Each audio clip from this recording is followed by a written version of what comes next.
Good morning student, today I shall teach the wall poem. John Berryman इसके poet हैं। इस poem के माध्यम से कवि पोइट जॉन बैरीमैन ये बताना चाहते हैं कि मनुष्य जीवन में किस प्रकार से संघर्ष करता है, किस प्रकार से क्या क्या चीज़ों को सीख जाता है। इसमें नीचे दिया गया ऐसी छोटी छोटी लाइनों में a boy losses A ball, एक लड़के के द्वारा गेंद को खो दिया जाता है तो वह परेशान हो जाता है। बॉल की कीमत अधिक नहीं है और यह it difficult two by another ball, दूसरा गेंद खरीदना भी मुश्किल कार्य नहीं है, तो वह लड़का परेशान क्यों है। द पोएम के माध्यम से आप इसको सेंस को निकालने की कोशिश करें। और पोएम की फर्स्ट लाइन है what is the boy now, अब वह लड़का क्या करे। Who has lost his ball, जिसने अपनी गेंद को खो दिया है। What is he to do, अब वह क्या करे क्या करे। आई सॉ, आई आ रहा है यहाँ पर जॉन बैरीमैन के लिए। पोइट कह रहा है कि मैंने उस लड़के को देखा था, इट माने गेंद के साथ, वो माने जाते हुए, मैरीली बाउंसिंग प्रसन्नतापूर्वक उछालते हुए, डाउन द स्ट्रीट गली की ओर, एंड देन और तब, मैरीली ओवर उसकी खुशी समाप्त हो जाती है। There it is in the water, और इट आया गेंद के लिए, वह गेंद पानी में चली जाती है। यहाँ पोएम इन लाइनों के माध्यम से बताना चाह रहा है कि बच्चा खुश है, खेल रहा है और खेलते हुए जा रहा था गली की ओर, अचानक उसकी गेंद कहाँ पर चली जाती है, पानी में चली जाती है। नो यूज टू से, यह कहने से कोई लाभ नहीं है। Oh there are other balls, अरे अन्य बहुत सारी गेंदें हैं। उस लड़के से कहा जाए कि उस गेंद को खो गई है तो खो जाने दो, और हमारे पास बहुत सारी गेंदें हैं, यह कहने से कोई लाभ नहीं है।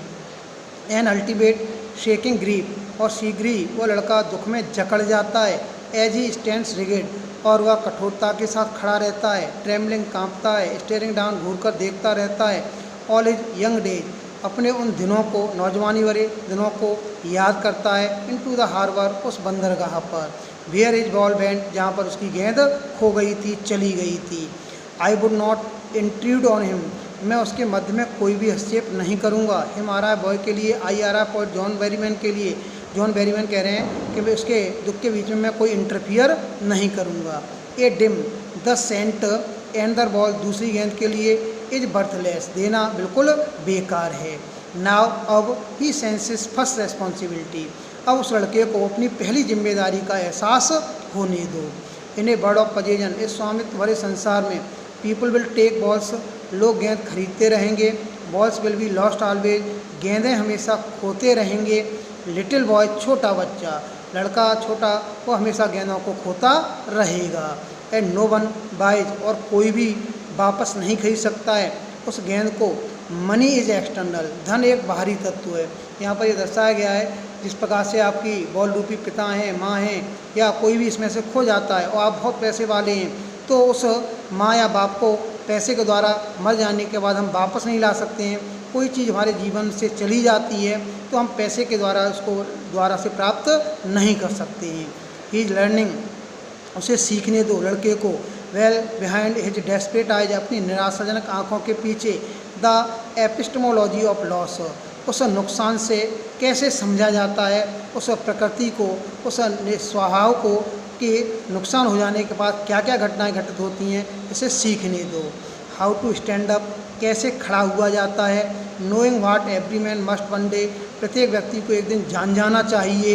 And most know many days, और बहुत सारे व्यक्ति बहुत दिनों से जानते हैं। हाउ टू स्टैंड अप, के कैसे खड़ा हुआ जाता है। अर्थात कहने का सेंस है किसी के माँ बाप या अन्य कोई जीवन में नुकसान हो जाता है, उसके बाद वह किस तरह से रिकवर करते हैं अपने जीवन को, किस तरह से स्टैंड अप करते हैं। और बहुत सारे लोग पहले से इस दौर से गुजर चुके होते हैं तो वो जानते हैं, लेकिन जो नहीं गुजर चुके होते वो नहीं जान पाते हैं। जो प्रेजेंट टाइम में गुजर रहे होते हैं वह सीखते हैं, और जो उससे गुजर चुके होते हैं वह जान जाते हैं कि इससे कैसे उभरा जाता है। Thank you.